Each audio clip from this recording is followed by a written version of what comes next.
Assalamualaikum warahmatullahi wabarakatuh. Kami dari kelompok 7 akan mempresentasikan tentang sifat totipotensi dan kultur jaringan. Sebelum melakukan presentasinya, kami akan memperkenalkan dulu terlebih dahulu. Yang pertama dari saya sendiri, Sari Putawati. Yang kedua ada Jar Alisari. Yang ketiga ada Salsa Amanda. Yang keempat ada Simi Rahimah. Yang kelima ada Puja Siti Amalia. Dan yang terakhir ada Nabila Putri. Apa kalian pernah mendengar apa itu totipotensi? Totipotensi merupakan kemampuan setiap sel tumbuhan untuk hidup menjadi individu baru yang sempurna. Teori totipotensi dikemukakan oleh G. Hibbert pada tahun 1898. Dia merupakan seorang ahli fisiologi yang berasal dari Jerman. Namun pada tahun 1969 oleh Vichy Steckwolf melakukan eksperimen dengan cara mengambil sel empeluh wortel kemudian menumbuhkannya menjadi individu baru. Dalam eksperimen tersebut dibutuhkan suatu teknik-teknik tersebut dinamakan kultur jaringan. Jadi, sifat totipotensi ini pada jaringan tumbuhan dimanfaatkan untuk memperoleh keturunan secara seragam dalam jumlah banyak serta terjadi dengan cepat. Karena sel-sel pada tumbuhan bersifat totipotensi, yakni memiliki potensi penuh, maka hal itu dapat mempertahankan potensi zigot untuk melakukan pembentukan pada bagian semua organisme secara matang. Kultur jaringan adalah metode untuk mengisolasi bagian dari tanaman seperti sel, sekelompok sel, serta menumbuhkan dalam kondisi aseptik, sehingga bagian-bagian tersebut dapat memperbanyak diri dan beregenerasi menjadi tanaman yang lengkap. Teori kultur jaringan yang pertama yaitu sel dari suatu organisme multiseluler dimanapun letaknya. Sebenarnya sama dengan sel zigot karena berasal dari satu sel tersebut. Setiap sel berasal dari satu sel. Teori totipotensi sel artinya setiap sel memiliki potensi genetik seperti zigot yaitu mampu memperbanyak diri dan berdiferensiasi menjadi tanaman lengkap. Pada tumbuhan masih terdapat sel atau jaringan yang belum berdiferensiasi, yaitu jaringan meristem dan jaringan dasar parenkim yang masih aktif membelah. Perkenalkan, nama saya Simi Rahimah dari kelompok 7. Di sini saya akan mempresentasikan tentang jenis-jenis kultur jaringan. Jenis kultur jaringan ini terbagi menjadi 6 bagian. Nah, yang pertama yaitu ada kultur polen.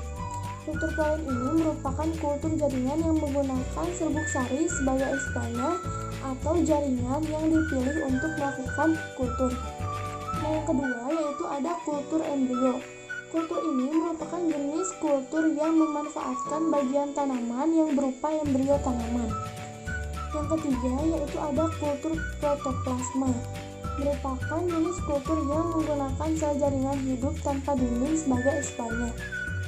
Yang keempat, ada kultur kloroplasma, yang merupakan jenis kultur yang menggunakan kloroplas dari suatu tumbuhan untuk membuat tanaman baru yang lengkap. Nah, yang kelima ini ada kultur meristem. Kultur meristem ini merupakan jenis kultur yang menggunakan bagian tanaman berupa jaringan yang masih muda yang aktif membelah sebagai eksplant kultur. Yang terakhir ini ada kultur enter. Kultur ini merupakan jenis kultur jaringan yang menggunakan bagian tanaman berupa kepala sarinya sebagai eksplant. Terima kasih.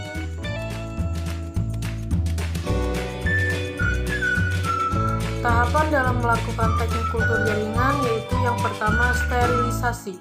Sterilisasi adalah segala kegiatan pada kultur jaringan yang harus dilakukan di tempat steril, yaitu laminar airflow, kabinet dengan menggunakan alat-alat yang juga steril. Sterilisasi eralatan dapat dilakukan dengan pemanasan di dalam autoklav serta pencelupan ke dalam etanol dan kaporit. Dan yang kedua ada pembuatan media. Pembuatan media adalah komposisi media yang bergantung pada jenis tanaman yang akan dikultur. Yang ketiga adalah inisiasi. Inisiasi adalah pengambilan eksplan dari bagian tanaman yang akan dikultur. Yang keempat ada multifikasi. Multifikasi adalah fase saat eksplan akan menunjukkan adanya pertumbuhan akar yang menandai proses kultur jaringan yang akan dilakukan mulai berjalan dengan baik. Yang terakhir ada aklimatisasi, yaitu kegiatan eksplan keluar dari aseptik ke bedeng dengan pemindahan dilakukan secara berhati-hati dan bertahap, yaitu dengan memberikan sungkup.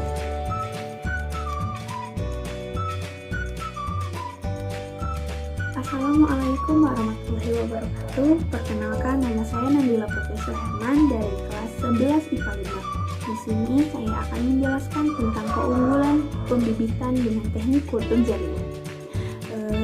Teknik kultur jaringan dimanfaatkan untuk penyediaan bibit tanaman secara vegetatif pada tanaman yang sulit dikembangbiakan secara generatif. Misalnya tanaman anggrek. Pembibitan dengan teknik kultur jaringan ini memiliki beberapa keunggulan. Di antaranya, yang pertama, menghasilkan tanaman anakan yang sama persis dengan tanaman induknya. Jadi, teknik kultur jaringan ini adalah perkembangbiakan vegetatif atau tak kawin, sehingga tanaman anakan yang dihasilkan akan memiliki sifat dan materi genetik yang sama dengan induknya. Yang kedua, menghasilkan tanaman anakan dengan lebih cepat. Jadi, teknik kultur jaringan ini dilakukan tanpa menunggu pertumbuhan bunga, penyusukan bunga, tumbuhnya biji, dan pembenihan. Jadi, teknik kultur jaringan ini hanya memotong atau menyayat tanaman untuk mendapatkan sel atau jaringan. Yang ketiga, terlindung dari hama dan penyakit. Jadi, pada teknik kultur jaringan ini ditumbuhkan di medium dan dilakukan di dalam ruangan yang bebas dari hama dan penyakit, misalnya itu di ruangan kaca. Yang keempat, menghasilkan tanaman langka yang sulit tumbuh dari benih. Nah, beberapa tanaman seperti bunga anggrek tersebut susah tumbuh dari benih. Karena itu, perkembangbiakan generatif pada tanaman ini sangat jarang dan perlu usaha yang sangat besar. Karena tidak memerlukan pembenihan, teknik kultur jaringan ini adalah metode alternatif yang lebih mudah untuk perkembangbiakan tanaman ini. Nah, sekian yang dapat saya sampaikan. Kurang lebihnya mohon dimaafkan. Assalamualaikum warahmatullahi wabarakatuh.